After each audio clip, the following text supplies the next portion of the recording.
ആദ്യമായി മാതാവിനും ഈശോയ്ക്കും ഒരുപാട് നന്ദി. എൻ്റെ പേര് അൽഫോൺസ. ഞാൻ മാരാരിക്കുളം സെൻറ്റ് അഗസ്റ്റിൻ ദേവാലയത്തിൽ നിന്നാണ് വരുന്നത്. ഞാനൊരു BSc നേഴ്സിംഗ് സ്റ്റുഡൻ്റ് ആയിരുന്നു. എൻ്റെ മാർച്ചിലായിരുന്നു എൻ്റെ എക്സാം. ഞാൻ ലാസ്റ്റ് ഇയർ ആയിരുന്നു. ലാസ്റ്റ് ഇയറിൽ എനിക്ക് സബ്ജക്റ്റ് ഒട്ടും എനിക്ക് പറ്റുന്നില്ലായിരുന്നു. OBG എന്ന് പറഞ്ഞ സബ്ജക്റ്റ് ഉണ്ടായിരുന്നു, ഗൈനക്കോളജി ആൻഡ് ഒബ്ജസ്ട്രീഷൻ. അതെനിക്ക് എന്നെക്കൊണ്ട് പഠിക്കാനേ പറ്റുന്നില്ല. ഞാൻ പഠിക്കും, പക്ഷേ എല്ലാം ഞാൻ മറന്നു പോകും. പിന്നെയും ഞാൻ പഠിക്കും, ഞാൻ മറന്നു പോകും. ഇത് തന്നെയായിരുന്നു എൻ്റെ അവസ്ഥ. ഇതുപോലെ തന്നെയായിരുന്നു എൻ്റെ ഫോർത്ത് ഇയർ എല്ലാ സബ്ജക്റ്റും. പഠിക്കുന്ന സമയത്തെല്ലാം ഞാൻ ഓർക്കും, പിന്നെ എനിക്കൊന്നും ഓർമ്മയുണ്ടാകത്തില്ല. അങ്ങനെ ഞാൻ കൃപാസനത്തിൽ എനിക്കൊരു പത്രം എൻ്റെ ഉണ്ടായിരുന്നു. അപ്പം ഞാൻ പഠിച്ച ടോപ്പിക്ക് മാത്രം എഴുതി പഠിച്ചിട്ട് അത് അതിൻ്റെ അകത്ത് കയറ്റി ഞാൻ വെക്കുമായിരുന്നു. അങ്ങനെ തന്നെ ഞാൻ ഓരോ ടോപ്പിക്കും ഞാൻ പഠിച്ച് മാതാവിൻ്റെ കാശുരൂപം കൊണ്ട് ഞാൻ കുരിശ് വരച്ചിട്ട് മാതാവ് ഇനി എടുക്കുമ്പോൾ എനിക്ക് ഓർമ്മ വരണേ, എനിക്ക് രണ്ടാമത് ഇനി പഠിക്കാൻ പറ്റില്ല, കുറേ ടോപ്പിക്കുണ്ട്, എനിക്ക് പഠിച്ച് തീർക്കാൻ പറ്റത്തില്ല എന്നായിരുന്നു എൻ്റെ ടെൻഷൻ. ഞാൻ അങ്ങനെ അതുപോലെ തന്നെ മാതാവിനോട് പ്രാർത്ഥിച്ച് ഓരോ ടോപ്പിക്കും ഞാൻ പഠിച്ച് പ്രാർത്ഥിച്ച് പേപ്പറിൻ്റെ അകത്ത് വെച്ചാണ് ഇരുന്നത്. അങ്ങനെ പരീക്ഷയുടെ സമയം വന്ന് അപ്പം ഞങ്ങൾ റൂമിൽ 4 പേരാണ്. അപ്പം ഞങ്ങൾ 4 പേരും മാതാവിൻ്റെ ഒരുവണ്ണമായിട്ട് കുരിശ് വരച്ച് കാശുരൂപവും ഉടമ്പടി തൈലവും ആയിട്ടാണ് ഞങ്ങൾ പരീക്ഷയ്ക്ക് പോയിക്കൊണ്ടിരുന്നത്. അങ്ങനെ പരീക്ഷ പഠിക്കാനുള്ളൊരു സമയം ഉണ്ടായിരുന്നു. ആ സമയത്ത് അതിനാണ് ഞങ്ങൾ ഇരിക്കുകയാണ്. അപ്പോൾ എൻ്റെ പത്രം ഇരിപ്പുണ്ട്. അപ്പോൾ അതിൻ്റെ ഇടയ്ക്ക് ഞാൻ ഒരു സാക്ഷ്യം കണ്ടു. ഒരു ചേട്ടൻ്റെ നേഴ്സിംഗിന് പഠിച്ച് തന്നെ പരീക്ഷയുടെ സമയത്ത് മാതാവിൻ്റെ ഉപ്പൊക്കെ ഉപയോഗിച്ച് പരീക്ഷ ചെയ്തു. അപ്പം ഞാൻ പറഞ്ഞു, എടി നമുക്കും അങ്ങനെയൊക്കെ തന്നെ പോകാം. അങ്ങനെ പോക്കറ്റിൽ ഞങ്ങൾ ഉപ്പും അതിനെ തൈലവും ഉപയോഗിച്ച് കുരിശൊക്കെ വരച്ച് പോക്കറ്റിൽ ഉപ്പിട്ടുണ്ടാ പോയത്. അങ്ങനെ പരീക്ഷ ഹോളിൽ ചെന്ന് ഞങ്ങൾ ഇരുന്നപ്പോൾ തന്നെ മാതാവിൻ്റെ ഉപ്പ് വിതറി കുറച്ച് പോക്കറ്റിൽ ഇട്ടുണ്ടായിരുന്നു പരീക്ഷ പേപ്പറിൻ്റെ അകത്ത് ഇടാൻ വേണ്ടി. അങ്ങനെ ക്വസ്റ്റ്യൻ പേപ്പർ വന്നപ്പോൾ എനിക്ക് ഒന്നും അറിയുന്നില്ല. 2 ക്വസ്റ്റ്യൻ മാത്രമേ ഉള്ളൂ. 5 മാർക്കിന് 2 ക്വസ്റ്റ്യൻ മാത്രമേ എനിക്ക് അറിയാവുന്നതുള്ളൂ. എൻ്റെ മനസ്സിലേക്ക് നിൽക്കാൻ എനിക്ക് കൈയും കാലൊക്കെ വിറക്കാൻ തുടങ്ങി. കാര്യം എന്ത് എഴുതി വെക്കും, ഒന്നും എനിക്ക് അറിയത്തില്ല. ഞാൻ അവിടെ ഇരുന്ന് കരഞ്ഞു മാതാവിനോട്, മാതാവ് എനിക്കൊന്നും അറിയത്തില്ല, ഞാൻ എന്ത് എഴുതി വെക്കും, എനിക്ക് ഈ വർഷം ജയിച്ചാലേ പറ്റത്തുള്ളൂ. കാര്യം അവസാന വർഷമാണ്, ജയിച്ചില്ലെങ്കിൽ ജോലിക്ക് കയറാനുള്ള ബുദ്ധിമുട്ടും അതും ഒരുപാട് പ്രശ്നങ്ങളുണ്ടാവും. എനിക്കതൊന്നും വരുത്തല്ലേ മാതാവ്, എങ്ങനെയെങ്കിലും ഒന്ന് ജയിപ്പിക്കണേന്ന് ഞാൻ അവിടെ ഇരുന്ന് കരഞ്ഞ് പ്രാർത്ഥിച്ച്. എനിക്ക് പറ്റുന്നില്ല, എനിക്ക് ഒന്നും അറിയത്തില്ല, എനിക്ക് എന്ത് എഴുതണമെന്ന് എനിക്ക് അറിയത്തില്ല. ഞാൻ മാതാവിനോട് അവിടെ ഇരുന്ന് ഞാൻ മാതാവിനോട് പ്രാർത്ഥിച്ചിട്ട് ഞാൻ എന്തൊക്കെയോ എഴുതി വെച്ച് അവസാനം ഞാൻ പേപ്പർ കൊടുക്കാൻ വേണ്ടി നിന്നപ്പോൾ മാതാവിൻ്റെ കാശുരൂപം ഉപയോഗിച്ച് കുരിശ് വരച്ച് ഉപ്പ് വിതറി ഞാൻ പേപ്പർ കൊടുത്ത്. അങ്ങനെ തന്നെ എല്ലാ പരീക്ഷയും ഞാൻ അങ്ങനെ തന്നെ ചെയ്ത്. കഴിഞ്ഞ ജൂൺ 16-ാം തീയതി എൻ്റെ റിസൾട്ട് വന്ന്. ഞാൻ മാതാവിനോട് ജസ്റ്റ് പാസ്, വേറെ ഒന്നും വേണ്ട മാതാവ്, എന്നെ ഒന്ന് ജയിപ്പിച്ചാൽ മാത്രം മതി, എനിക്ക് വേറെ ഒന്നും വേണ്ട. കാര്യം എനിക്ക് ജയിച്ചാൽ മാത്രമേ എനിക്ക് എവിടെയെങ്കിലും ഒന്ന് ജോലി കയറാൻ പറ്റത്തുള്ളൂ, അല്ലെങ്കിൽ എല്ലാവരും എന്നെ അവിടെ നിന്ന് റിജക്റ്റ് ചെയ്യും. എനിക്ക് ആ ഒരു ടെൻഷനായിരുന്നു എനിക്ക് മുഴുവനും. അങ്ങനെ ഞാൻ പ്രാർത്ഥിച്ച, മാതാവ് എനിക്കൊന്ന് ജസ്റ്റ് പാസ് തന്നാൽ മാത്രം മതി, വേറെ ഒന്നും എനിക്ക് വേണ്ട, ഒന്ന് ജയിച്ചാൽ മാത്രം മതി എന്ന് പറഞ്ഞ്. മാതാവ് ഞാൻ ഒട്ടും പ്രതീക്ഷിക്കാത്ത എനിക്ക് ഫസ്റ്റ് ക്ലാസ് തന്നാൽ മാതാവ് എന്നെ അനുഗ്രഹിച്ചത് ഞാൻ ഒരിക്കലും ഞാൻ പ്രതീക്ഷിച്ചില്ല. കാര്യം എനിക്കറിയാം എൻ്റെ കഴിവ് എന്തുമാത്രം ഉണ്ടെന്ന്. പഠിച്ചാൽ മറന്നുകൊണ്ട് എനിക്ക് ഉറപ്പാണ് ഇത് പേപ്പർ നോക്കിയത് മാതാവ് തന്നെയാണ്. കാര്യം ഞാൻ അതിലൊന്നും എഴുതി വെച്ചിട്ടില്ല. ഫസ്റ്റ് എന്തൊക്കെ വെച്ച് നോക്കിയാലും ഒരു വിഷയമെങ്കിലും എനിക്ക് പോകണ്ട. കാര്യം ഞാൻ ആദ്യത്തെ പരീക്ഷ ഒട്ടും ഞാൻ എഴുതിയിട്ടില്ല നല്ലപോലെ. അതെനിക്ക് ഉറപ്പാണ് എനിക്ക് മാതാവ് തന്നതാണ്.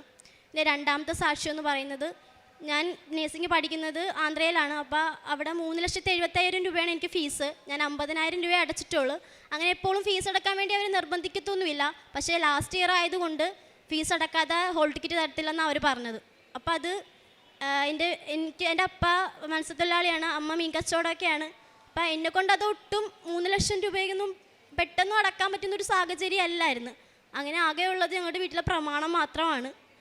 അപ്പം ഞാൻ വേറൊന്നും നോക്കിയില്ല. അമ്മച്ചിയോട് ഞാൻ പ്രമാണം പണയം വെച്ച് അമ്മച്ചി പറഞ്ഞ് പ്രമാണം പണയം വെക്കാം. പക്ഷേ പ്രമാണം പണയം വെച്ച ബാങ്കുമായിട്ട് നമുക്കറിയാം കുറേ താമസം ഉണ്ടാവും. എനിക്കത് ഒട്ടും പെട്ടെന്നൊന്നും കിട്ടത്തില്ല. കാര്യം ഫീസ് അടക്കാനുള്ളതാണ്. അങ്ങനെ ഞങ്ങൾ ബാങ്കിൽ ചെന്നപ്പോൾ അവർ പറഞ്ഞ് കാലതാമസം ഉണ്ടാവും, മാക്സിമം പോയ ഒരു 3 മാസം അല്ലെങ്കിൽ ഒരു 2.5 മാസമെങ്കിലും ഉണ്ടാവും എന്ന് പറഞ്ഞു. അപ്പോൾ ഞാൻ പറഞ്ഞു എനിക്ക് ഫീസ് അടക്കാനുള്ളതാണ്, പക്ഷേ എന്തൊക്കെ പറഞ്ഞാലും നമുക്ക് അവിടെ നിന്ന് അനുവദിച്ച് തരാതെ നമുക്കൊന്നും ചെയ്യാൻ പറ്റില്ലെന്ന് പറഞ്ഞു.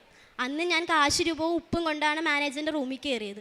അന്ന് ഞാൻ അവിടെ വിതറി, മാതാവേ എനിക്ക് 15-ാം തീയതി എന്നൊരു ഡേറ്റ് ഞാൻ പറഞ്ഞു, മാതാവേ 15-ാം തീയതിക്ക് മുമ്പ് എന്നെ അവിടെ ബാങ്കിൽ നിന്ന് വിളിക്കണേന്നാണ് പ്രാർത്ഥിച്ചത്. ഞാൻ കോളേജിലായിരുന്നു. എന്നെ 15-ാം തീയതി എന്നെ വിളിച്ച്. ഞാൻ ഒട്ടും പ്രതീക്ഷിച്ചു. ഞാൻ ആദ്യം നമ്പർ എടുത്തില്ല, ഞാൻ ഉറക്കമായിരുന്നു. നമ്പർ ആയതുകൊണ്ട് ഞാൻ മ്യൂട്ട് ചെയ്തു. പിന്നെ അവരെന്നെ വിളിച്ച് ഞാൻ എടുത്ത്, ബാങ്കിൽ നിന്നാണ്, നിങ്ങളുടെ ലോൺ സാങ്ഷൻ ആയിട്ടുണ്ടെന്ന് പറഞ്ഞു. എനിക്കത് ഒട്ടും വിശ്വസിക്കാൻ പറ്റിയില്ല. ഞാൻ ഡേറ്റ് പോലും ഞാൻ നോക്കിയില്ല. അപ്പം ഞാൻ ഉടനെ അമ്മച്ചിനെ വിളിച്ച് പറഞ്ഞു, അമ്മ എന്നെ ബാങ്കിൽ നിന്ന് വിളിച്ച് ലോൺ സാങ്ഷൻ ആയിട്ടുണ്ടെന്ന് പറഞ്ഞു. അപ്പം അമ്മ ചോദിച്ചു ഇന്ന് എത്രാം തീയതി അടിയെന്ന് ചോദിച്ചു. അവർ പറഞ്ഞ 2-3 മാസമൊക്കെ ആവുമല്ലെന്നല്ലേ. ഞാൻ പറഞ്ഞു അമ്മ ഇന്ന് 15-ാം തീയതിയാണ്. ഞാൻ മാതാവിനോട് പ്രാർത്ഥിച്ചായിരുന്നു എനിക്ക് 15-ാം തീയതി തന്നെ ലോൺ സാങ്ഷൻ ആക്കി തന്നെയെന്ന്. അങ്ങനെ ഞാൻ അവർ പറഞ്ഞു ഉടനെ തന്നെ വന്നുവെന്ന് പറഞ്ഞു. അപ്പം ഞാൻ പറഞ്ഞു വരാമെന്ന് പറഞ്ഞാണ് ഞാൻ ഫോൺ കട്ട് ചെയ്തത്. അങ്ങനെ എനിക്ക് 3 ലക്ഷം രൂപ എനിക്ക് ഉടനെ തന്നെ എൻ്റെ അക്കൗണ്ടിൽ കയറി. ഞാൻ ഫീസ് അടച്ച് എനിക്ക് സർട്ടിഫിക്കറ്റും എൻ്റെ ഹോൾ ടിക്കറ്റും കിട്ടി. എൻ്റെ 3ാമത്തെ സാക്ഷ്യം എന്ന് പറയുന്നത് ഞാൻ പാസ്സായിട്ട് ഞാനൊരു ജോലിക്ക് കയറി. ഞാൻ ഹൈദരാബാദിൽ ഒരു ഹോസ്പിറ്റലിൽ ജോലിക്ക് കയറി. ഞങ്ങളെല്ലാവരും കൂടിയാണ് പോയത്. പക്ഷേ എനിക്ക് അവിടുത്തെ ലാംഗ്വേജ് ഹിന്ദി എനിക്ക് അത്ര ഫ്ലുവൻ്റ് അല്ല. അവിടുത്തെ പേഷ്യൻസൊക്കെ ആണെങ്കിൽ ഹിന്ദിക്കാരാണ് കൂടുതലും. പിന്നെ ചെല്ലുന്നതേ ഉള്ളൂ, ഫ്രഷറാണ്, അധികമൊന്നും അറിയത്തില്ല. അതിൻ്റെ ബുദ്ധിമുട്ടും കാര്യങ്ങളൊക്കെ എനിക്കുണ്ടായിരുന്നു. പക്ഷേ എനിക്ക് ഫസ്റ്റ് നൈറ്റൊക്കെ ഇട്ട് ഞാനായിരുന്നു റൂമിൽ ഫസ്റ്റ് നൈറ്റൊക്കെ പോയിക്കൊണ്ടിരുന്നത്. ഇപ്പം എനിക്ക് നൈറ്റൊക്കെ ഇട്ടപ്പോൾ എനിക്ക് ആരുമില്ല, അധികം ഒന്നും അറിയത്തില്ല. എനിക്ക് ടെൻഷനായി. എനിക്ക് പേഷ്യൻസ് പറയുന്നത് മനസ്സിലാവുന്നുണ്ട്, പക്ഷേ എനിക്ക് അവർക്ക് തിരിച്ചു പറഞ്ഞു കൊടുക്കാനുള്ള ഒരു ഇതില്ല. അവർ പറയുന്നത് എനിക്ക് മനസ്സിലാവും, പക്ഷേ എനിക്ക് അതുപോലെ അവരുടെ ഭാഷയിൽ പറയാൻ പറ്റുന്നില്ല.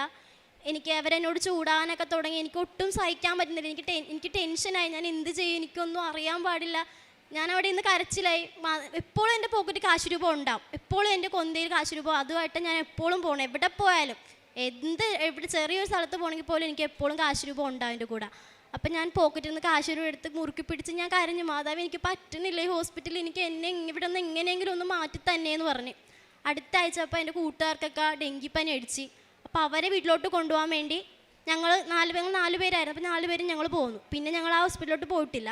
പിന്നെ ഞങ്ങൾ 4 പേര് 2 പേര് ജർമ്മൻ പഠിക്കാൻ വേണ്ടി പോയി. പിന്നെ ഞാനൊരു കൂട്ടുകാരത്തി മാത്രമേ ഉണ്ടായിരുന്നുള്ളൂ. അപ്പം ഞങ്ങൾ കുറേ ഇൻ്റർവ്യൂ അറ്റൻഡ് ചെയ്ത്. പക്ഷേ എല്ലായിടത്തും രജിസ്ട്രേഷൻ സർട്ടിഫിക്കറ്റ് ഇല്ലാതെ എവിടെയും കയറാൻ പറ്റത്തില്ല എന്നാണ് പറഞ്ഞത്. അപ്പോൾ ഞങ്ങൾക്ക് 3 മാസം പിടിക്കും കോളേജിൽ നിന്ന് സർട്ടിഫിക്കറ്റ് കിട്ടാൻ വേണ്ടി.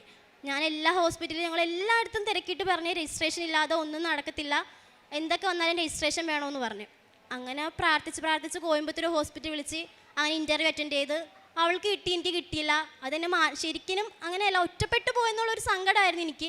അതെനിക്ക് ഒട്ടും സഹിക്കാൻ പറ്റുന്നില്ല.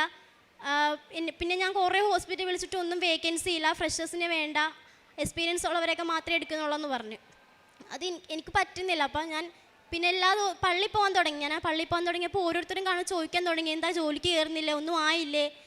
ഞാൻ പറഞ്ഞ രജിസ്ട്രേഷൻ സർട്ടിഫിക്കറ്റ് കിട്ടിയില്ല, സർട്ടിഫിക്കറ്റ് കിട്ടിയിട്ടേ കയറത്തുള്ളൂ. കണ്ടവർ തന്നെ പിന്നെയും ചോദിച്ച് എനിക്ക് തോന്നുന്നു ഞാൻ മാത്രമാണ്, ഞങ്ങളുടെ ബാച്ചിൽ എല്ലാവരും കയറി ജോലിക്ക്, ഞാൻ മാത്രമേ ഉള്ളൂ ഇനി ജോലിക്ക് കയറാനെന്ന് പറഞ്ഞപ്പോൾ എനിക്ക് ഒട്ടും സഹിക്കാൻ പറ്റുന്നില്ല. കർത്താവിന് ഞാൻ മാത്രമേ ഉള്ളൂ, ഞാൻ മാത്രമേ ഇങ്ങനെ. അപ്പം അമ്മച്ചോട് ഞാനിങ്ങനെ പറഞ്ഞു എനിക്ക് ഒട്ടും പറ്റുന്നില്ല. അപ്പം അമ്മച്ച പറഞ്ഞു, എടി മാതാവ് നിനക്കെന്തോ നല്ലത് വെച്ചിട്ടുണ്ട്, അതുകൊണ്ടായിരിക്കും നിനക്ക് ഇത്ര കാലതാമസം എന്ന് പറഞ്ഞു.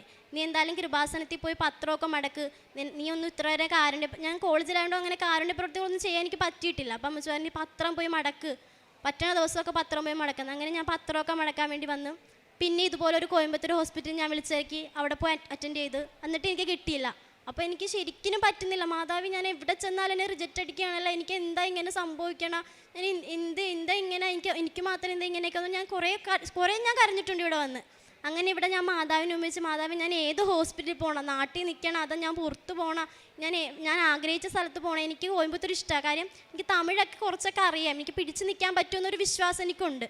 അപ്പം ഞാൻ ഓർത്ത് ഞാനാണ് മാതാവിനോട് ചോദിക്കുക. എനിക്ക് സ്വന്തമായിട്ടൊരു തീരുമാനം എടുക്കാൻ പറ്റുന്നില്ല, കാര്യം പലരും എന്നോട് പറയണം അവിടെ നല്ലതാണ് ഇവിടെ നല്ലതാണെന്ന്. പക്ഷേ എനിക്ക് സ്വന്തമായിട്ട് എനിക്ക് തീരുമാനം എടുക്കാനോ എനിക്ക് പറഞ്ഞു തരാനോ എനിക്കും ആരുമില്ല, എനിക്ക് സ്വന്തമായിട്ട് പറ്റുന്നില്ല. കുറച്ച് പേര് പറയും നല്ലത് മുംബൈയിലാണ്, കുറച്ച് പേര് പറയണത് നാട്ടിലാണ്. പക്ഷെ എനിക്ക് അറിയത്തില്ല, ഞാൻ എൻ്റെ തീരുമാനം എടുക്കണമെന്ന് എനിക്കറിയത്തില്ല. അങ്ങനെ ഞാൻ മാതാവിൻ്റെ അടുത്ത് വന്ന് ഞാൻ പറഞ്ഞു, മാതാവ് എനിക്കൊരു വഴി കാണിച്ചു തന്നെ, ഞാൻ എവിടെയാണ് പോകേണ്ടതെങ്കിലും എനിക്ക് കാണിച്ചതാണ്, വേറെ ഒന്നും എനിക്ക് കാണിച്ചു തരേണ്ട, എനിക്ക് ഏത് സ്ഥലത്താണ് നിൽക്കേണ്ടതെന്നും പറഞ്ഞതാന്ന് പറഞ്ഞു. അങ്ങനെ ഞാൻ ലോട്ടിട്ട് മാതാവിന് മുമ്പിരുന്ന് ഞാൻ എഴുതി ലോട്ടിട്ട് 3 ഹോസ്പിറ്റലാണ് ഞാൻ വെച്ചത്. അതിൽ എനിക്ക് കിട്ടിയത് കോയമ്പത്തൂർ ഹോസ്പിറ്റലാണ്. ഞാൻ പറഞ്ഞു, മാതാവേ നിൻ്റെ ആഗ്രഹമാണെങ്കിൽ ഉറപ്പാണ്, ഞാൻ ആഗ്രഹിച്ച ഹോസ്പിറ്റലാണ് നീ എനിക്ക് തന്ന, ഞാൻ എവിടെ വേണമെങ്കിലും ഞാൻ. എന്നിട്ട് പിറ്റേ ദിവസം തൊട്ട് ഞാൻ വിളിക്കാൻ തുടങ്ങി. കോയമ്പത്തൂർ എല്ലാ ഹോസ്പിറ്റലും ഞാൻ വിളിച്ചിട്ടുള്ളതാണ്, കാര്യം പണ്ട് ഞാൻ നേരത്തെ പോയപ്പോഴും തൊട്ട് എല്ലാവരും വിളിക്കണം. അപ്പോൾ അവിടെ എല്ലാവർക്കും വേക്കൻസി ഇല്ലെന്നാണ് പറഞ്ഞത്. ഞാൻ എന്നിട്ട് പിറ്റേ ദിവസം പ്രാർത്ഥനയൊക്കെ ചൊല്ലി വിളിച്ച് ഞാൻ എല്ലാ ഹോസ്പിറ്റലും നിരത്തി പിടിച്ച് കുറേ ഹോസ്പിറ്റലിൽ ഞാൻ വിളിച്ച് ഒരു ഹോസ്പിറ്റലിൽ ഞാൻ വിളിച്ചപ്പോൾ അവർ പറഞ്ഞു, നിൻ്റെ CV വാട്സപ്പിലോട്ട് അയക്ക്, വേക്കൻസി ഉണ്ട്, ഞാൻ പറയാമെന്ന് പറഞ്ഞു. അങ്ങനെ 3 ഹോസ്പിറ്റലിലോട്ട് ഞാൻ CV അയച്ച്. പക്ഷേ എനിക്ക് വാട്സപ്പിൽ നിന്ന് ഒരെണ്ണത്തിന് മാത്രമേ എനിക്ക് റിപ്ലൈ തിരിച്ച് വന്നുള്ളൂ, നീ എന്നെ വന്ന് മീറ്റ് ചെയ്യുമെന്ന് പറഞ്ഞു. അപ്പം ഞാൻ സാറ് ഞാൻ ലോങ് ആണ്, കേരളത്തിലാണ് വീട്, എനിക്ക് സാറ് ഒന്ന് വിളിച്ചാൽ മതി എന്ന് പറഞ്ഞു. അങ്ങനെ സാർ എന്നെ വിളിച്ച് നീ വന്ന് ജോയിൻ ചെയ്തോളാൻ പറഞ്ഞു. അപ്പോൾ ഞാൻ പറഞ്ഞു സാറേ എന്നാ ഇൻ്റർവ്യൂ ഒന്നും ഇല്ല, നീ വന്ന് ഡയറക്റ്റ് വന്ന് ജോയിൻ ചെയ്തോളാൻ പറഞ്ഞു. സാറിന് ഞാൻ പറഞ്ഞു സാറേ ഞാൻ 15-ാം തീയതി വരാമെന്ന് പറഞ്ഞു. അങ്ങനെ ഞാൻ കഴിഞ്ഞ 14-ാം തീയതി ഇവിടെ ആരാധനയും കൂടി, ഞാൻ രാത്രി അച്ഛൻ്റെ ആരാധനയും കൂടി ഞാൻ പ്രാർത്ഥിച്ചു മാതാവിനോട് മാതാവ് ഇത് എനിക്ക് തന്ന തന്നെ, നീ തന്ന ഹോസ്പിറ്റലാണെന്ന് വിചാരിച്ച് ഞാൻ പോവുകയാണ്, ഒരു തടസ്സവും ഇല്ലാതെ എനിക്ക് അവിടെ കിട്ടിയേക്കണേന്ന് പ്രാർത്ഥിച്ച് ഞാൻ ഇവിടുന്ന് പോയി. 15-ാം തീയതി ചെന്ന് അപ്പോൾ ഞാൻ ഓർത്ത് ഇൻ്റർവ്യൂ ഉണ്ടാവും എന്നാണ് ഓർത്ത് ഞാൻ ചെന്നത്. അപ്പോൾ അവർ പറഞ്ഞു എൻ്റെ കൂടെ ഇൻ്റർവ്യൂ ഒന്നും ഇല്ലെന്ന് പറഞ്ഞ്. പെട്ടെന്ന് ഒരു ഇൻ്റർവ്യൂ പേപ്പർ എൻ്റെ കൈ വന്നു. അപ്പോൾ ഞാൻ ഓർത്ത് കർത്താവ് ഞാനൊന്നും പഠിച്ചിട്ടില്ല, എന്ത് ചോദിച്ചു കഴിഞ്ഞാൽ എന്ത് പറയുമെന്ന് ഓർത്ത്. അപ്പോൾ HR പെട്ടെന്ന് പോയെന്ന് പറഞ്ഞു. അപ്പോൾ ഞാൻ എൻ്റെ ബൈബിളുണ്ട്, പോക്കറ്റ് ബൈബിൾ, അപ്പോൾ ഞാൻ അതെടുത്ത് വായിക്കാൻ തുടങ്ങി. കാര്യം ഞാനൊന്നും പഠിച്ചിട്ടില്ല, എനിക്ക് നോക്കിയിട്ടാണെങ്കിൽ ടെൻഷൻ കൊണ്ട് വരില്ല. ഞാൻ പറഞ്ഞു ഞാനൊന്നും നോക്കുന്നില്ല, ഞാൻ ബൈബിൾ വായിച്ചോളാം എന്ന് പറഞ്ഞു. അങ്ങനെ ഞാൻ ബൈബിൾ വായിച്ചുകൊണ്ടിരിക്കുന്ന സമയത്ത് HR വന്ന് ഇൻ്റർവ്യൂ പേപ്പർ വന്നിട്ട് പറഞ്ഞ് സൂപ്രണ്ടിനെ പോയി കണ്ടോളാൻ പറഞ്ഞു. എനിക്ക് അറിയത്തില്ല, ഒരു മലയാളിയായിരുന്നു സൂപ്രണ്ട്. എൻ്റെ അടുത്ത് വേറെ ഒന്നും ചോദിച്ചില്ല, എന്താ ഇവിടെ വരാൻ കാരണമെന്ന് ചോദിച്ചു. ഞാൻ പറഞ്ഞു നാട്ടിൽ സാലറി ഒന്നുമില്ല, കേരള രജിസ്ട്രേഷനൊന്നും അപ്ലൈ ആയിട്ടില്ല, പിന്നെ എനിക്ക് ലോണും കാര്യങ്ങളൊക്കെ ഉണ്ട്, അതൊക്കെ അടച്ച് തീർക്കണം, എനിക്ക് അവിടുത്തെ സാലറി കൊണ്ടൊന്നും ആകത്തില്ലെന്ന് പറഞ്ഞു. പിന്നെ ചോദിച്ചാൽ എവിടെയാണ് കേരളത്തിൽ വീട്? ഞാൻ പറഞ്ഞു ആലപ്പുഴയിലാണെന്ന് പറഞ്ഞു. പിന്നെ ചോദിച്ചാൽ എപ്പോൾ ജോയിൻ ചെയ്യാൻ പറ്റുമോ? ഞാൻ പറഞ്ഞു ഈ മാസം തന്നെ വന്ന് ജോയിൻ ചെയ്തോളാന്ന് പറഞ്ഞു. അങ്ങനെ ഒരു ഇത് പ്രശ്നവും ഇല്ലാതെ അവരെനിക്ക് അപ്പം തന്നെ എഴുതി തന്ന് അപ്പോയിൻമെൻറ്റ് ലെറ്റർ എനിക്ക് തന്ന് പറഞ്ഞ് HR പോയി കണ്ടോളാൻ പറഞ്ഞു. എന്നിട്ട് HR എന്നോട് ചോദിച്ചു എന്ന് നിനക്ക് ജോയിൻ ചെയ്യാൻ പറ്റുമോ എന്ന് ചോദിച്ചു. ഞാൻ പറഞ്ഞു സാറേ ഞാൻ 26-ാം തീയതി ജോയിൻ ചെയ്തോളാം എന്ന് പറഞ്ഞു. അങ്ങനെ ഈ മാസം 26-ാം തീയതി ഞാൻ ജോലിക്ക് കയറുവാണ്. എനിക്ക് അമ്മ മാതാവും ഈശോയും തന്ന നന്ദിക്ക് ഒരുപാട് ഞാൻ കടപ്പെട്ടിരിക്കുന്നു. കാരുണ്യ പ്രവൃത്തികളെന്ന് പറഞ്ഞാൽ ഞാൻ ഇവിടെ വന്ന് പത്രം അടക്കുമായിരുന്നു. പിന്നെ റെയിൽവേ സ്റ്റേഷൻ ഞാൻ അന്ന് ഇൻ്റർവ്യൂക്ക് പോയപ്പോൾ തമിഴ് പത്രമൊക്കെ മേടിച്ച് കൊടുത്തിട്ടുണ്ട് റെയിൽവേ സ്റ്റേഷനിൽ. പിന്നെ എനിക്ക് എൻ്റെ പോക്കറ്റ് മണിക്ക് എന്തെങ്കിലും കിട്ടുകയാണെങ്കിൽ ഞാൻ എന്നെക്കൊണ്ട് പറ്റുന്ന ഒരു തുക ഞാൻ രോഗികൾക്ക് കൊടുക്കാൻ ശ്രമിച്ചിട്ടുണ്ട്. പിന്നെ ആത്മീയമായിട്ട് ഞാൻ എല്ലാ ദിവസവും പണ്ട് എനിക്ക് പള്ളിയിൽ പോകണമെന്ന് അത്ര ഇഷ്ടമല്ലായിരുന്നു. എന്ന് വെച്ചാൽ അങ്ങനെയല്ല, എപ്പോഴൊന്നും ഞാൻ പോകത്തില്ലായിരുന്നു, ഞായറാഴ്ച പാട് മാത്രമേ ഞാൻ പോകത്തുള്ളായിരുന്നു. പിന്നെ ഞാനിപ്പോൾ നാട്ടിൽ വന്ന തൊട്ടും ഞാൻ എല്ലാ ദിവസവും പള്ളിയിൽ പോകുന്നുണ്ട്. പള്ളിയിൽ പോയില്ലെങ്കിൽ ഒരു ദിവസം പോലും ഇങ്ങനെ ടെൻഷനാണ്, കർത്താവ് ഇനി എന്തായിരിക്കും എന്നോർത്ത് ടെൻഷനാണ്. പിന്നെ മാസത്തിൽ രണ്ടാഴ്ച കൂടുമ്പോൾ ഞാൻ കുമ്പസാരിക്കാറുണ്ട്. പിന്നെ എപ്പോഴും എനിക്ക് ബൈബിൾ വായിക്കാനുള്ള ഒരു ഇത് വരുന്നുണ്ട്, എപ്പോഴും എനിക്ക് ബൈബിൾ വായിക്കണം. ഫോൺ എടുക്കും ഞാൻ, പക്ഷെ എന്നാലും എനിക്ക് കൂടുതൽ ബൈബിളിൻ്റെ വചനമായിരിക്കും ഫോണിൽ കൂടുതൽ വരണം. അങ്ങനെ ഞാൻ ബൈബിൾ വായിക്കാറുണ്ട്. പിന്നെ എനിക്ക് എൻ്റെ ദേഷ്യമൊക്കെ കുറഞ്ഞിട്ടുണ്ട്. പണ്ട് എനിക്ക് ഇങ്ങനെയല്ലായിരുന്നു, ഞാൻ ചീത്ത വാക്കുകളൊക്കെ പറയുമായിരുന്നു പണ്ടൊക്കെ. പക്ഷെ ഇപ്പം ഞാൻ അങ്ങനെയൊന്നും അല്ല, നല്ലതൊക്കെ ഞാൻ എല്ലാവരോടും നല്ലവരുടെ സ്നേഹത്തോടെയൊക്കെ പെരുമാറുള്ളൂ. അങ്ങനെ അമ്മ മാതാവ് നിന്ന് വിശ്വസിക്കുന്ന ഒരുപാട് നന്ദി പറയുന്നു. സങ്കീർത്തനങ്ങൾ 107:13 തങ്ങളുടെ കഷ്ടതയിൽ അവർ കർത്താവിനോട് നിലവിളിച്ചപേക്ഷിച്ചു, അവിടുന്ന് അവരെ ഞെരുക്കങ്ങളിൽ നിന്ന് രക്ഷിച്ചു.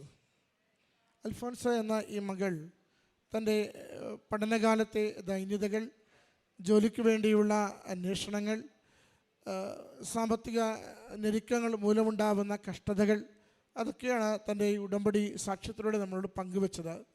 മകൾ പറയുന്നുണ്ട്, ഉടമ്പടി എടുത്ത് 4-ാം വർഷം നഴ്സിംഗ് പരീക്ഷ പഠിക്കുമ്പോൾ ഓരോ വിഷയവും മറന്നു പോവുകയായിരുന്നു.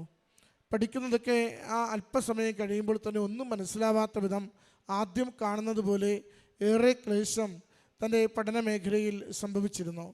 അമ്മ മാതാവിൻ്റെ അരികിൽ ഓരോ നിയോഗമായി സമർപ്പിക്കുകയും പഠിച്ചത് മുഴുവനും അത് എഴുതിക്കൊണ്ട് കൃപാസനം പത്രത്തോട് ചേർത്ത് വയ്ക്കുകയും അമ്മയുടെ കരങ്ങളിൽ ഏൽപ്പിച്ചു കൊടുക്കുകയും ആ ഉപ്പിട്ട കുരിശടയാളം വരച്ച് അമ്മ ഇതിൻ്റെ ഓർമ്മയിൽ തക്ക സമയത്ത് തിരികെ നൽകണമേ എന്ന് പ്രാർത്ഥിച്ചുകൊണ്ട് മകൾ തൻ്റെ ആ 4-ാം വർഷ പഠനം മുന്നോട്ട് കൊണ്ടുപോയത്. പ്രത്യേകിച്ച് ഏറ്റവും ക്ലേശകരമായ OBG ആ പരീക്ഷകൾക്ക് വേണ്ടി മകൾ തയ്യാറെടുത്തതാണ് നമ്മളോട് സൂചിപ്പിച്ചത്. അതോടൊപ്പം മകൾ സൂചിപ്പിച്ചതാണ് അവിടെ അടയ്ക്കേണ്ടിയിരുന്ന 3 ലക്ഷം രൂപയുടെ പൈസയുടെ കാര്യം, ഫീസിൻ്റെ കാര്യം. അത് ആ സമയം അടക്കാൻ യാതൊരു നിർവാഹവുമില്ല, വീട്ടിൽ യാതൊരു സാമ്പത്തിക സാഹചര്യവും ഇല്ലാതിരിക്കുമ്പോഴാണ് എങ്കിൽ അത് ലോൺ എടുക്കാമെന്ന് കരുതി ആ വിഷയത്തെ അമ്മയുടെ കരങ്ങളിൽ ഏൽപ്പിച്ചു കൊടുക്കുന്നത്. ബാങ്ക് ഒത്തിരി തടസ്സങ്ങൾ പറയുകയും താമസം പറയുകയും 2 മാസത്തിലധികം കാത്തിരിക്കാൻ പറയുമ്പോഴും മകളെ വിശ്വാസത്തോടെ ഉപ്പിട്ടവിടെ പ്രാർത്ഥിച്ച് തിരികെ പോവുകയും അമ്മയുടെ കരങ്ങളിൽ ഡേറ്റ് ഇട്ട് പ്രാർത്ഥിക്കുന്നുണ്ട്. 15-ാം തീയതിക്കുള്ളിൽ ഈ നിയോഗം അമ്മ എനിക്ക് സാധിച്ചു തരണമെന്ന് മകളെ സൂചിപ്പിച്ചത്. അതേ ദിവസം ബാങ്കിൽ നിന്ന് വിളിക്കുകയും തൻ്റെ അക്കൗണ്ടിൽ പണം ക്രെഡിറ്റ് ആവുകയും ചെയ്തുവെന്നാണ്. ഉടമ്പടിയുടെ പ്രത്യേകത ഏതാണ്? ഉടമ്പടി ഒരാൾ പൂർണ്ണമായി മറ്റൊരു ആശ്രയമില്ലാതെ അമ്മയുടെ കരങ്ങളിലേക്ക് ജീവിത വിഷയം കൊടുത്താൽ ആ കൊടുത്ത വിഷയങ്ങൾക്ക് മേൽ അമ്മ മാതാവ് പരിഹാരം നൽകും. ചിലപ്പോഴെങ്കിലും നമ്മളൊന്ന് പരിശോധിക്കണം. നമ്മളൊരു നിയോഗം അമ്മ മാതാവിൻ്റെ കരങ്ങളിലേക്ക് ഏൽപ്പിച്ചു കൊടുത്തിട്ട് നമ്മൾ നമ്മുടേതായ ഒത്തിരി കുറുക്ക് വഴികൾ തേടാറുണ്ട്, മറ്റു സാധ്യതകൾ തേടാറുണ്ട്. ഈ മറ്റ് സാധ്യതകൾ കൗശലത്തിലും നമ്മൾ തന്നെ രഹസ്യമായും അന്വേഷിച്ചു കൊണ്ടിരിക്കുമ്പോൾ നമ്മൾ അമ്മയുടെ കരങ്ങളിലേക്ക് കൊടുത്ത നിയോഗത്തെ അമ്മ സാധിച്ചു തരുമോ, ഈശോ അനുഗ്രഹിച്ചു തരുമോ എന്ന സംശയം നമ്മൾ അതിനോടൊപ്പം വയ്ക്കുന്നുണ്ട്. സംശയമുള്ള ഒരു വിശ്വാസവും അനുഗ്രഹിക്കപ്പെടത്തില്ല. സംശയത്തോടു കൂടിയും കിട്ടിയാൽ കിട്ടി എന്ന മനസ്സോടുകൂടിയും വയ്ക്കുന്ന ഒരു നിയോഗത്തിനും ഫലമുണ്ടാവുകയില്ല. കാരണം ആരാണോ പൂർണ്ണമായും ഈശോയിൽ ആശ്രയിച്ചുകൊണ്ട് അമ്മയുടെ പ്രത്യക്ഷീകരണത്തെ ഉള്ളിൽ വിശ്വസിച്ചുകൊണ്ട് ജീവിതത്തെ വിട്ടുകൊടുക്കുക, ആ വിഷയങ്ങളുടെ മേലാണ് എപ്പോഴും വലിയ അനുഗ്രഹങ്ങൾ അപ്രതീക്ഷിതമായും ആഗ്രഹിച്ചതിനപ്പുറവും അമ്മ മാതാവിലൂടെ ഈശോ നൽകുന്നത് നാം കണ്ടുകൊണ്ടിരിക്കുന്നത്. മകളുടെ സാക്ഷ്യം ആദ്യ അവസാനം മുഴുവൻ നമ്മൾ അതാണ് കേൾക്കുന്നത്. ഏറെ ഭാരമുള്ളൊരു മകള്, ഏറെ ദോഷകരമായ സാമ്പത്തിക ഞെരുക്കത്തിൻ്റെ സാഹചര്യമുള്ളൊരു കുടുംബം, ഏറെ സാധ്യതകൾ കുറവുള്ള, അന്വേഷിച്ചാൽ പോലും മകൾ തന്നെ പറഞ്ഞു, എവിടെ ചെന്നാലും മകളെ മാത്രം റിജക്റ്റ് ചെയ്യുന്നു, എവിടെ ചെന്നാലും അവരുടെ ആപ്ലിക്കേഷൻ മാത്രം റിജക്റ്റ് ചെയ്യുന്നു. ഇനി അടുത്ത പുതിയ വർഷത്തെ കുട്ടികൾ പഠിച്ച് പുറത്തേക്ക് ഇറങ്ങിയാൽ താൻ ഇത്ര നാളും എന്തുകൊണ്ട് ജോലി എടുത്തില്ലെന്നുള്ള ചോദ്യവും പറച്ചിലും അത് തനിക്ക് കൂടുതൽ തൻ്റെ മുന്നോട്ടുള്ള യാത്രയെ ദുഷ്കരമാക്കുമെന്നും മകൾ തിരിച്ചറിയുന്നുണ്ട്. അതാ മകൾ പറയുന്നത്, എൻ്റെ എല്ലാ സാധ്യതകളും ഡാർക്കായിരുന്നു. ഞാൻ പലപ്പോഴും അവഗണനകൾ നേരിട്ട മകളാണ്. ഞാൻ കണ്ണീര് കൊണ്ട് അമ്മയുടെ അരികിൽ നിരന്തരം പ്രാർത്ഥിക്കുമ്പോൾ, എൻ്റെ ജീവിതത്തെ കൊടുത്തുകൊണ്ട് എന്നെ തന്നെ ഒന്ന് ക്രമീകരിക്കുമ്പോൾ ദേഷ്യത്തിന് ശാന്തതയിലേക്ക് എൻ്റെ സ്വഭാവത്തെ മാറി. ഞായറാഴ്ച കുർബാനയിൽ നിന്ന് അനുദിനം ദിവ്യബലിക്ക് പോകുന്ന രീതികളിലേക്ക് മാറി. എനിക്ക് വേണ്ടി, എൻ്റെ കാര്യങ്ങൾക്ക് വേണ്ടി ലഭിക്കുന്ന പണം പോലും മറ്റുള്ളവർക്ക് ദാനം ചെയ്യുവാനുള്ള സന്മനസ്സും വിശാലതയും എൻ്റെ ജീവിതത്തിൽ വന്നു. അങ്ങനെ എന്നെ തന്നെ ഉടമ്പടി എടുത്തതുകൊണ്ട് ഞാനൊന്ന് പുനഃക്രമീകരിക്കുമ്പോൾ അമ്മ മാതാവും ഈശോയും ജീവിത വിഷയത്തിന്മേൽ പരിഹരിക്കേണ്ട മേഖലകൾ ഓരോന്നും പരിഹാരത്തിനായി നമുക്ക് തുറന്നു തരികയാണ്. മകൾ അതാ പറയുന്നത്, ഒത്തിരി ഇടങ്ങളിൽ ജോലി അന്വേഷിച്ചു, ആരും ഒരു ജോലിയും എങ്ങൊന്നും എനിക്ക് വാക്ക് നൽകിയില്ല. കോയമ്പത്തൂരുള്ള എല്ലാ ആശുപത്രിയും ഞാൻ അന്വേഷിച്ചതാണ്, എന്നിട്ടും എനിക്ക് കിട്ടിയില്ല. അമ്മയാണ് അവളോട് പറയുന്നത്, വിശേഷബുദ്ധിയായി നീ എന്തെങ്കിലും ചെയ്. അതാണ് അവൾ പറയുന്നത്. വീടടുത്തായതുകൊണ്ട് കൂടി ഞാൻ കൃപാസനത്തിന് വന്ന് ഇടയ്ക്കിടയ്ക്ക് പത്രം മടക്കി കൊടുക്കാമെന്ന് അമ്മ മാതാവിന് വാക്ക് കൊടുത്തു. ഞാൻ വന്നത് ചെയ്തുകൊണ്ടിരുന്നു. കൃപാസനത്തിൽ വന്ന് പത്രം മടക്കി കൊടുക്കുമ്പോൾ അതൊരു വിശേഷബുദ്ധിയായി മകൾ ചെയ്യുന്ന പ്രവൃത്തിയാണ്. ഒപ്പം അമ്മയുടെ അരികിൽ വന്നിരുന്ന കണ്ണീരോടെ, ഈ വർഷം തീരുന്നതിന് മുമ്പ്, ഈ ഡിസംബർ തീരുവാൻ കുറച്ച് ദിവസങ്ങളേ ഉള്ളൂ, ഈ വർഷം തീരുന്നതിന് മുമ്പ് അമ്മ എനിക്ക് വഴിയൊരുക്കണം എന്നൊരു നിയോഗം കൊടുക്കുന്നുണ്ട്. അത് സമയത്തിനുമേൽ അധികാരമുള്ള മാതാവിൻ്റെ കരങ്ങളിൽ മക്കൾ വിശ്വാസത്തോടെ ഡേറ്റിട്ട് പ്രാർത്ഥിക്കുന്നതാണ്. നമുക്കറിയാം, ഉടമ്പടി സാക്ഷ്യങ്ങളിൽ അത് വളരെ പ്രകടമാണത്. സമയത്തിനുമേൽ അധികാരം അമ്മ മാതാവിനുള്ള ഉണ്ടെന്നറിയാവുന്നത് കൊണ്ട് മകൻ്റെ സമയം നേരത്തെയാക്കി കാനായിലെ ആ കുറവ് നികത്തിയ അതേ അമ്മ എൻ്റെ ജീവിതം ഇന്ന് കടന്നു പോകുന്ന എല്ലാ കുറവുകളും പരിഹരിച്ചു തരുവാൻ കെൽപ്പുള്ളവളും അവൾ കൂടെ നിന്ന് സഹായിക്കുന്നവളുമെന്ന് തിരിച്ചറിയുന്നത് കൊണ്ടാണ് മക്കൾ ഡേറ്റിട്ട് പ്രാർത്ഥിക്കുന്നത്, സമയം പറഞ്ഞ് പ്രാർത്ഥിക്കുന്നത്, ദിവസം പറഞ്ഞൊക്കെ പ്രാർത്ഥിക്കുന്നത്. മകൾ പറയുന്നുണ്ട്, ഞാനിത് അമ്മയുടെ കരങ്ങളിലേക്ക് ഇത് കൊടുത്തൊരു നിയോഗമാണ്. എന്നിട്ട് 3 ഇടങ്ങൾ ഞാനിങ്ങനെ ജോലി ചെയ്യുവാൻ പറ്റുന്ന ഇടങ്ങൾ ഞാൻ പേര് ലോട്ടിടാൻ വേണ്ടി എടുത്തു വെച്ചു. അമ്മയോട് പ്രാർത്ഥിച്ചു, ഒരു കുറി എടുത്തു, അത് കോയമ്പത്തൂരിൽ നിന്നാണ് കിട്ടിയേ. ഞാൻ വീണ്ടും അവിടെ വിളിച്ചുകൊണ്ടിരുന്നു. വിളിച്ചു 3 ഇടങ്ങളിൽ വിളിച്ചു.